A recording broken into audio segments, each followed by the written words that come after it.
មុននឹងអរគុណការដោះអាក្រោយចេញបានបាទយើងត្រូវដោះប្រមាណចំណុចអូខេតាឥឡូវពីនេះយើងត្រូវចេញលេខពីវិធីដោះបាទអាវក្រោយរបស់ប្រភេទពួកស្គូពីបាទ2025 26ណាបាទសេរីបែបនេះអញ្ចឹងទី1បងប្អូននឹងដោះបាទអាវក្រោយបាទទាំងអស់ចេញណាបាទទី1បងប្អូនត្រូវដោះកាងជាមុនសិនណាតាក់ដោះកាងបាទទី2បងប្អូនដោះគ្រប់នៅក្របធុងសាំងណាបាទក្របធុងសាំងគឺមានប្រើស្នៀតបាទនេះស្នៀតខ្ញុំចុចស្នៀតចេញទៅអញ្ចឹងស្នៀតនៅលើគម្របធុងសាំងនេះគឺមាន3បាទនេះស្នៀតបែបនេះណាបងប្អូនចុចបែបនេះទៅនេះបាទចុចចូលចេញមកយើងដកចេញឲ្យបានណានេះអូខេនេះស្នៀតទៅទៀតណាចាំនេះកន្លែងគេនេះមាន3ណានៅលើនេះមានបាទមាន3អូខេរួចរាល់ហើយយើងឆ្កាស់ចេញមកបាទ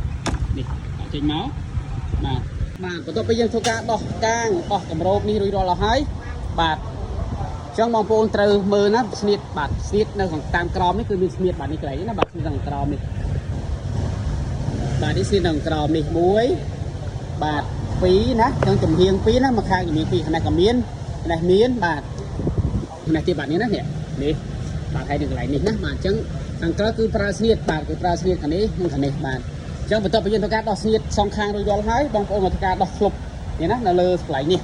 ស្នៀតលើឃ្លុបណាស្នៀតធុងអីវ៉ាន់របស់យើងនេះបាទនេះស្នៀតវិញនេះប្រើស្នៀតរបស់នេះបាទនេះប្រើស្នៀតបាទយើងចុចមកបាទនេះបាទកាត់ចេញមកបាទទាំងសងខាងណាមានទាំងសងខាងខាងនេះក៏មានដែរបាទខាងនេះមាន2ទៀតបាទយើងចុចចេញមកទេតោះឥឡូវយើងដកស្នៀតធុងអីវ៉ាន់យើងរួចអស់ហើយអញ្ចឹងកុំភ្លេចមកដោះនៅកន្លែងការ៉ូបនេះផងណាបាទការ៉ូបខាងមុខនេះយើងទៅដោះការ៉ូបខាងមុខនេះគឺមានខ្សែខាងមុខនេះមួយបាទរួចរាល់ហើយមុនដល់បងប្អូនដោះគ្រប់នៅកន្លែងក្រមយើងអង្គុយនេះចេញបានបងប្អូនត្រូវដោះកន្លឹះដោះកន្លែងកម្លោបអង្គុយសិនណាកម្លោបគឺមានខ្សែពីក្រមបងប្អូនឆ្លះទៅហើយបងប្អូនទាញចេញមកនេះមកបាទបន្ទាប់ពីទាញចេញមកហើយបងប្អូននឹងឃើញ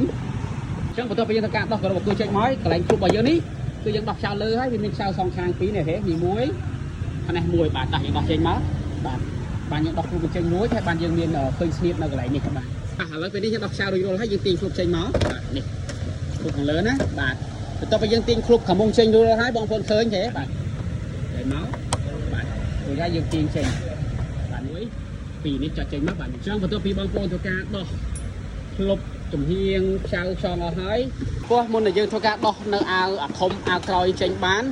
បាទបងប្អូនត្រូវដោះវ៉ាន់ចំហៀងនេះសិននេះណាវ៉ាន់ចំហៀងរបស់វានេះគឺមានសងខាងវ៉ាន់ចំហៀងនេះគឺអត់ប្រើទេអត់មានខ្សៅសំបីតែមួយគ្រាប់គឺប្រើញ៉ាំនិងប្រើស្នៀតទាំងអស់ណាបាទអូខេអញ្ចឹងវិធីដោះយ៉ាងម៉េចបាទអញ្ចឹងបងប្អូនអាចឆ្កោះពីកន្លែងនេះក៏បានគឺបងប្អូនឆ្កោះពីខាងមុខនេះក៏បានដែរបាទណាអញ្ចឹងចំណែកនោះបងប្អូនឆ្កោះពីខាងមុខព្រោះឲ្យសារមានញ៉ាំកន្លែងនេះមួយស្នៀតវាស្នៀតធំនៅកន្លែងនេះមួយហើយនឹងកន្លែងនេះមួយបាទអញ្ចឹងឥឡូវពេលយើងធ្វើការដោះពីខាងមុខក៏បានឬដោះពីខាងក្រោយក៏បានដែរបាទអញ្ចឹងបងប្អូនប្រើកបិតស្នៀតទូចមួយក៏បានដែរ